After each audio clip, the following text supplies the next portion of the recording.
poder político nasce de um cano de uma espingarda. Essa frase não é minha, essa frase é de Mao Tse Tung, um grande líder chinês. Nesse tempo de pandemia, a gente tem se assustado com a China. Quem é a China? Por que acontece tanta coisa? Da onde veio esse vírus? Foi proposital? Não foi? Então eu queria te fazer uma pergunta. O que você sabe sobre a China? Bom, se eu conseguir chamar sua atenção, eu queria que você seguisse nesse vídeo comigo. Por quê? Meu nome é Samuel Guimarães, eu amo história, gosto muito de história e tenho estudado sobre a China. E eu queria te explicar um pouquinho a história moderna da China. Por que a história moderna? A China é um país milenar, a China tem 3, 4 mil anos de idade. Então é impossível te explicar em um vídeo, 2 vídeos, 3 vídeos, 50 vídeos a história da China, né? E mesmo se eu fizer vários vídeos, ainda vai ficar coisa vaga. Porém, a China é impressionante, porque dentro de 40 anos, ela saiu da 23ª maior economia do mundo para a 2ª maior economia do mundo. E muitos falam que ela pode, talvez até depois desse Covid, chegar à 1ª maior economia do mundo. Mas como isso aconteceu? Por que isso aconteceu? O que eles têm de diferente, o que eles fazem de certo ou de errado, né? Que eles conseguiram chegar nesse patamar. Então, para responder isso, eu queria que, primeiro, voltar àquela pergunta que eu fiz no começo do vídeo. O que você sabe sobre a China? Vamos lá, vamos tentar pensar. A China luta karatê. Isso foi uma das primeiras coisas que eu aprendi sobre a China, né? A gente falava de chinês quando era criança, adolescente. Eles lutam demais, luta karatê. A China tem uma muralha, a grande muralha da China. Verdade. O que mais? O que mais tem a China? A China é comunista. A China é liderada por um partido comunista. Eles são comunistas. A China tem mais de 1 bilhão de pessoas. Informação importantíssima. A China tem mais de 1 bilhão de pessoas. Tá, o que mais? O que mais a gente sabe sobre a China? Vamos ver se a gente sabe muita coisa sobre a China. Tem a muralha. Tem muito produto falsificado, Samuel. Verdade. Quem não conhece no centro da sociedade, independente da cidade que for, uma loja de chinês ou um camelô, uma loja que vende um monte de produtos falsificados, quando você olha, tem. O que mais? O que mais o que mais a gente sabe sobre a China? O que mais o que mais a gente sabe sobre a China? Vamos pensar.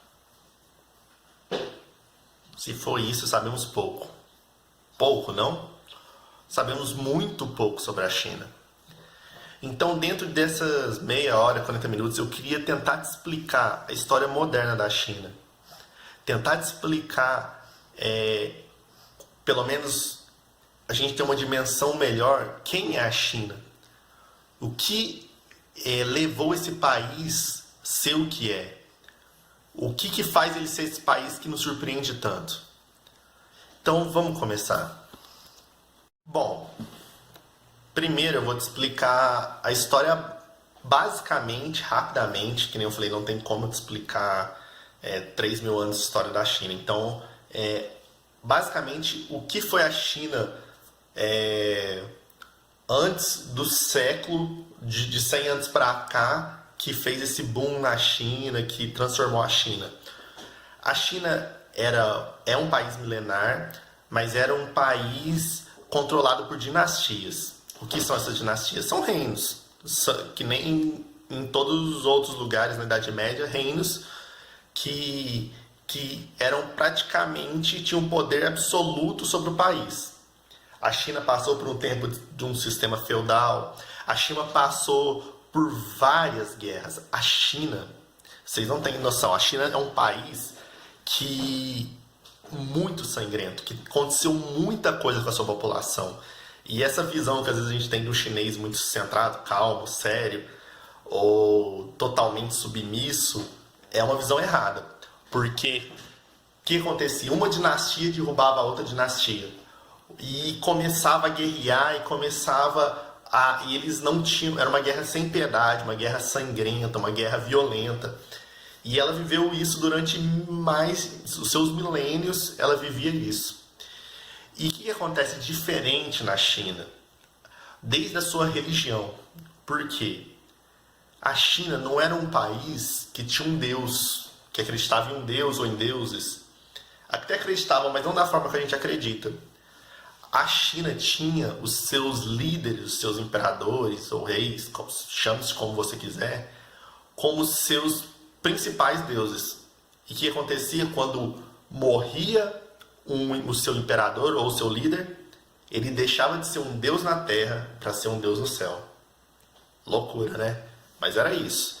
Eles tinham os seus imperadores como deuses, aí eles adoravam seus deuses antigos, seus líderes antigos, e os líderes que estavam no poder, eles eram deuses na terra. Então eles tinham total controle sobre o povo. Daí você já tira, tipo, realmente o seu povo era mais que... não tinha um sentimento de nação, era como se fossem seus escravos mesmo, e era isso. E a China sofreu muito, porque de um país agrário, um país que valorizava muito a agricultura, a sua população sempre sofreu muito. E só para fazer um adendo, né? Uma dessas dinastias foi quando foi criado a Grande Muralha da China. Por que criou a Grande Muralha da China? Foi porque os chineses temiam muito a invasão dos mongóis, da Mongólia, que fica na parte superior da China, que divisa até hoje com a China, e eles temiam muito uma invasão. Então foi criando-se a Grande Muralha da China. A Grande Muralha da China merece até um vídeo só dela, né? Porque é uma história e tanto. Que nem eu falei, a China são histórias entre histórias, é um vasto caminho para a gente percorrer, estudar e aprender. Então fica esse corte que de uma dessas dinastias foi criada a Grande Muralha da China, que até hoje é uma das maiores maravilhas do mundo. Ok, continuando. Dentro dessas lutas, dessas dinastias de sangue, de morte, morria muita gente, sofria, mas dentro, uma coisa era óbvia, o povo chinês sofria muito. Sofria muito na mão dos seus próprios governantes. E até que chegou um ponto, em 1911, aqui a gente já começa a chegar onde a gente quer. Em 1911, os fazendeiros, lembra que eu falei que a China tinha muito a parte agrária? Os fazendeiros, eles começaram a se revoltar e falaram, não quero mais saber de dinastia, de reino, de imperador, eu não quero saber mais disso. Então chegou num ponto em 1911 que teve uma revolta popular e foi criada a República Nacionalista da China. A China agora é uma república. Louco de se pensar, né? É difícil de entrar na nossa cabeça. Então a China é comunista, mas é uma república. Então vamos chegar lá, vamos com calma. Então não deixou de existir as dinastias, os imperadores, e virou agora uma república, através de uma revolta popular. Então, ok. E partindo dessa revolta popular, que foi feita pelos fazendeiros, pelos grandes donos de terra, vou até pegar minha colinha aqui. Em 1921, foi criado o Partido Comunista Chinês. Então a primeira revolta popular não era comunista. A gente tem aquela grande visão da China comunista, mas a primeira revolta popular não era comunista. Então foi criado o Partido Comunista Chinês. Beleza. Quem que criou esse partido? Agora é um nome que ou você já conheceu, já ouviu falar, mas não sabia, que é Mao Tse-tung. Mao Tse-tung. Ele foi um grande líder da China e foi quem trouxe o comunismo para a China, né? Então foi aí que começou toda essa história da China comunista que a gente conhece. E desde já começou uma grande guerra civil. Porque a China, o Partido Comunista Chinês, ele lutava, disputava, brigava com a República Nacionalista, né? Que era feita pelos fazendeiros. E até que em 1936 aconteceu uma coisa. A China foi invadida. A China foi invadida pelo Japão. Exatamente isso. A China foi invadida pelo Japão. O Japão já subjugou a China. O Japão ele já invadiu, aprisionou a China, lutou com a China há muito tempo. E isso foi uma guerra que durou mais ou menos de 1936 a 1945. E nisso a China foi destruída novamente. Sofreu a população, os campos, tudo foi praticamente destruído novamente. A China voltou, talvez que com o começo da República ela tinha começado a subir, aí depois começou a Guerra Civil com o Partido Comunista e debaixou um pouco, mas já era uma nova realidade. Por quê? Porque não existia mais um imperador sobre a China. Então a população estava começando a se equilibrar e de repente entra o Japão, país que a gente teoricamente acha, né, por serem parecidos, né, ter o olho puxado, a gente fala, não, são irmãos. Não, até hoje o japonês e o chinês eles não se dão, não se gostam, é tipo Brasil e Argentina mesmo. Então o que aconteceu? Pá, desceu o gráfico, a China se transformou, desceu, foi ruim. Até que o que aconteceu? O Japão, nesse período que ele tinha invadido a China, lutava contra a China, teve a Segunda Guerra Mundial. Foi quando caiu as duas bombas atômicas no Japão, Hiroshima e Nagasaki. E o Japão sofrendo aquele ataque dos Estados Unidos da América, ele teve uma rendição total e simplesmente se retirou da China. Abandonou a guerra, se subjugou aos Estados Unidos, desistiu e retirou da China. E nisso a China recomeçou. Só que aí a gente pensa, não, finalmente paz. Não. Acabou a disputa externa e eles voltaram a lutar internamente. Voltou a guerra civil. Voltou a luta do Partido Comunista Chinês, né, com a República Nacionalista. E essa guerra civil foi até 1948, que foi o fim da guerra civil. Por quê? Porque Mao Tse Tung ele venceu a guerra civil. O Partido Comunista Chinês venceu a guerra civil e em 1948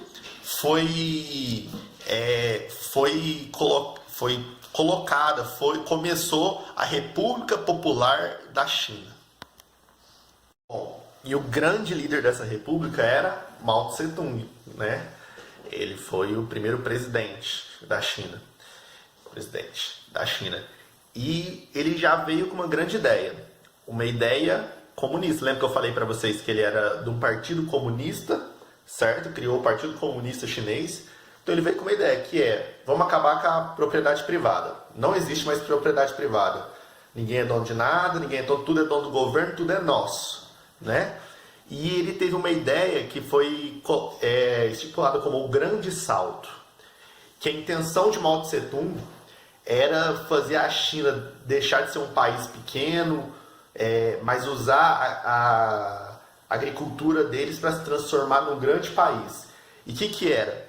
A partir de hoje, todo mundo vai ser funcionário público. Todo mundo vai trabalhar nos campos da China, vão morar junto, vão fazer tudo, e todo mundo vai trabalhar junto para que a China se transforme em um grande país. A gente vai vender e vai ganhar muito dinheiro e a gente vai se transformar em um grande país. O que acontece? Isso foi o maior desastre. Foi uma das piores coisas que podia ter acontecido com a China. Por quê? Porque nisso se criou uma grande fome. Porque, vamos recapitular, todo mundo é funcionário público, todo mundo trabalha na mesma coisa e vamos nisso fazer da China grande. Então o governo vai cuidar da população, né? E o pensamento comunista, né, de Karl Marx, o governo vai cuidar da população e a população vai trabalhar para o governo. Só que muitas pessoas não conseguiam trabalhar. Idosos, crianças, mulheres grávidas. E o governo começou a pôr metas, falar assim, ó, vocês precisam fazer isso, conseguir atingir isso, e se não atingir, vocês não recebem a ração. Você não recebe a comida. E nisso, muitos que não conseguiam trabalhar foram literalmente morrendo de fome. E foi um massacre na China. Mortes e mais mortes de fome. E nisso, a gente pensa, né? O governo viu e entendeu. Não. A primeiro momento não. Foi rápido o entendimento deles, vocês vão ver que foi, mas comparado a outros regimes ditadores e tal. Mas foi, a primeiro momento, ele não estava entendendo que foi um grande erro. Tanto que aconteceu uma coisa que você vê claramente como a China ainda tinha aquela raiz imperialista, que a população ainda via seus líderes como os grandes líderes, imperadores e donos de tudo. Por quê? O Mao falou assim, Mao Tse Tung, falou assim, ó, o grande problema que tá dando fome no povo são os pardais. Os pardais estão comendo os grãos. E esses grãos eram os grãos que tinham que alimentar o povo. Então, a partir de hoje, morte aos pardais.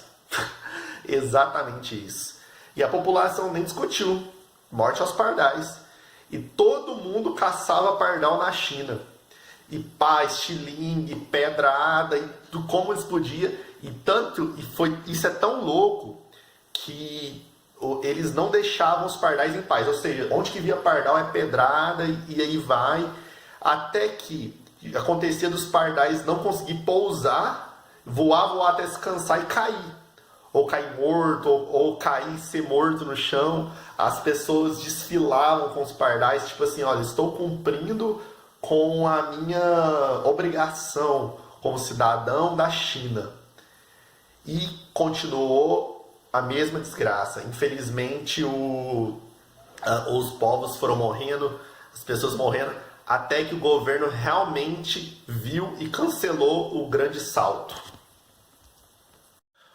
Bom, então o governo cancelou o grande salto, né? Falou assim, não, estamos errando, estamos indo pelo caminho errado, vamos parar com isso agora. Tá morrendo milhões e milhões de pessoas. E o governo fez uma coisa para tentar falar que estava mudando a mentalidade, que foi a Revolução Cultural do Desabrochar das 100 Flores. Essa revolução aconteceu de 1966 a 1976. Que foi o quê? O governo falou assim, não, chineses, estamos errados e a gente precisa de vocês. A gente precisa que vocês nos expliquem, nos critiquem e mostrem pra gente que a gente precisa melhorar. O chinês, logicamente, não era bobo, falou assim, eu não vou mexer nisso não, porque o governo criou um espaço em que ele falava assim, ó, vocês podem vir e criticar nesse espaço. No começo ninguém foi, falou, não vou participar disso, pode ser uma tocaia. Só que com o passar do tempo, né, viu que alguns iam, não acontecia nada com eles, não tinha nenhuma retaliação, começou a se criar o hábito, a coragem de falar. E passou um tempo, sei lá, 1, 2 anos, e aí, quando o governo já tinha mapeado quem era que criticava o governo, quem não aceitava, ele começou a caçar. Começou a caçar um por um e matar. O Exército Vermelho da China, né, começou todos os críticos do governo ir atrás e matar. Então o Mao Tse Tung deu ele traiu o povo, né? Ele deu essa bolada nas costas dos seus críticos só para identificar e matar. Aí um adendo. Quando teve a guerra civil entre o Partido Comunista e os fazendeiros não foram eliminados. Eles simplesmente se retiraram da China e foram eles que criaram Taiwan. Depois do desabrochar das 100 Flores, A China continuou com muita fome, muita miséria, muita desigualdade. O plano do governo, eles interromperam quando estava morrendo muita gente, mas continuou um cenário muito triste na China. Até que, gravem isso, até que em 1980 entrou um novo líder na China. Quem era esse líder? Deng Xiaoping. Você já ouviu falar desse nome?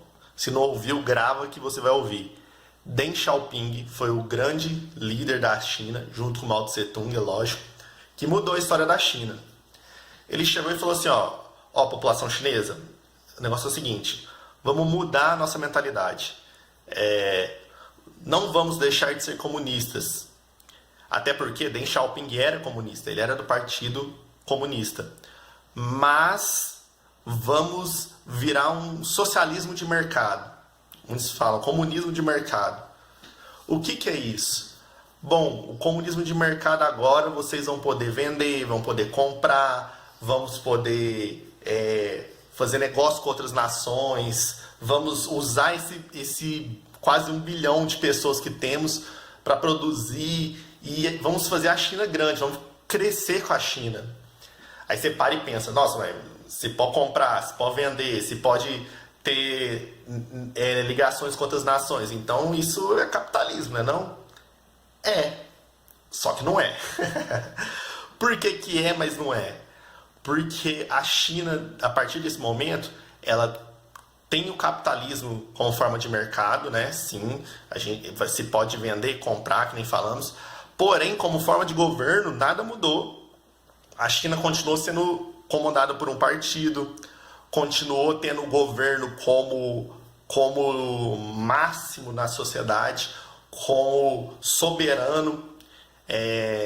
A democracia ainda não é uma coisa clara. Você vê que se dividem sim os presidentes, vai trocando de presidente, mas sempre de um partido. Então, assim, eles mudaram a mente dele. E foi um pulo do gato tão impressionante, que foi o que a gente questionou no começo do vídeo. Dentro de poucos anos, ela deixou de ser a 23ª para a segunda maior economia do mundo.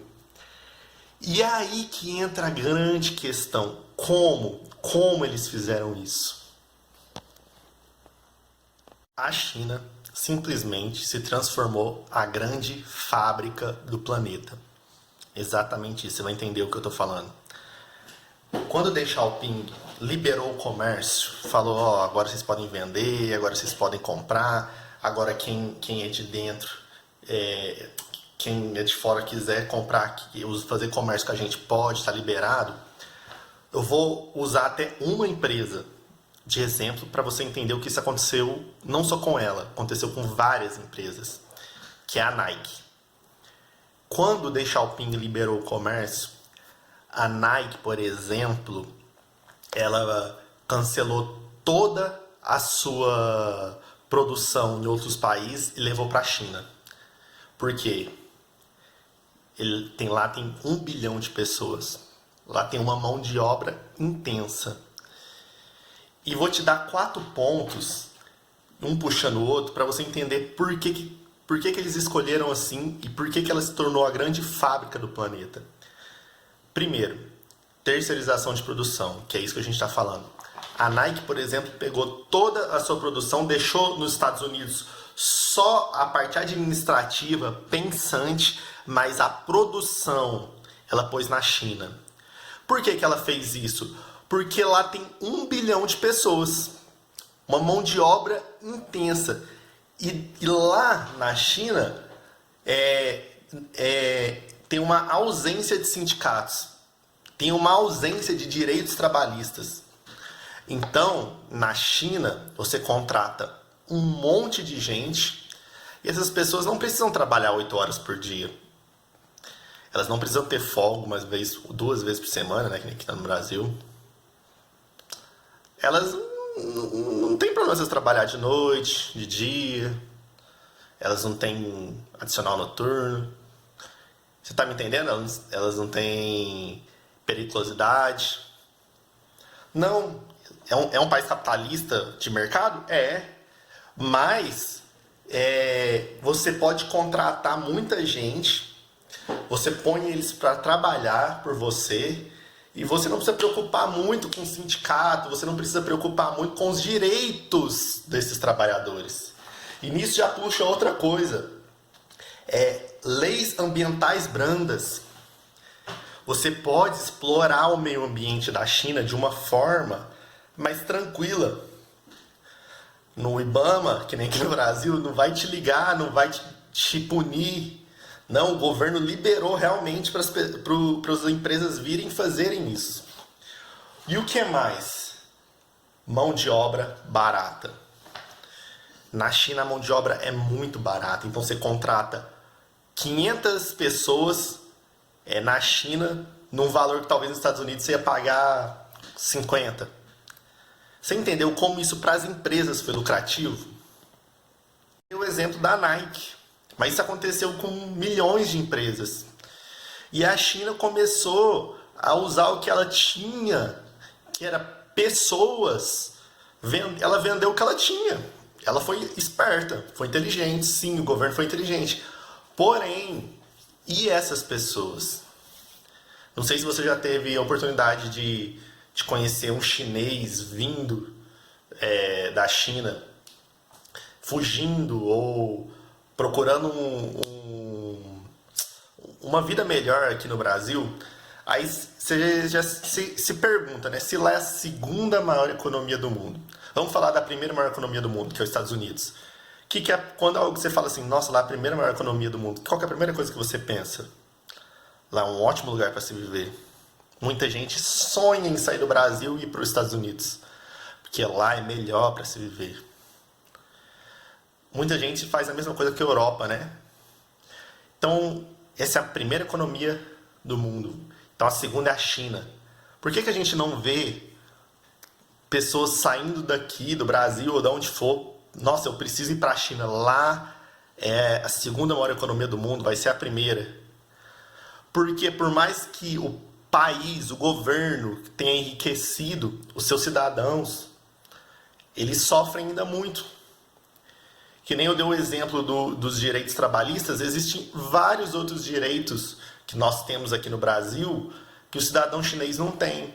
Porque o governo chinês, ele é autoritário, ele é autoridade máxima, realmente, não precisa dar muita explicação para muita coisa. Por isso que agora você consegue entender por que a China, como forma de mercado, é capitalista, porém, como forma de governo, é comunista. E é aonde entra a grande preocupação de muita gente. Por quê? Isso você precisa prestar atenção. A China é capitalista, muitos ganharam dinheiro, sim. Existe uma desigualdade social enorme, sim. Sua população sofre muito, porém compra, vende, se acumula riqueza na China. Existe muita gente rica na China, existe muitas empresas criadas na China, sim. Não existe só também empresas que foram para a China explorar a China, mas existem muitas empresas porque o povo é muito inteligente na China. Porém, toda empresa chinesa, ela tem em sua empresa um vínculo com o governo chinês. Eu não vou entrar muito nesse ponto, porque senão começa a ficar muito político, né? Até indico, se você quiser ver um comentário muito importante, é do Paulinho Figueiredo.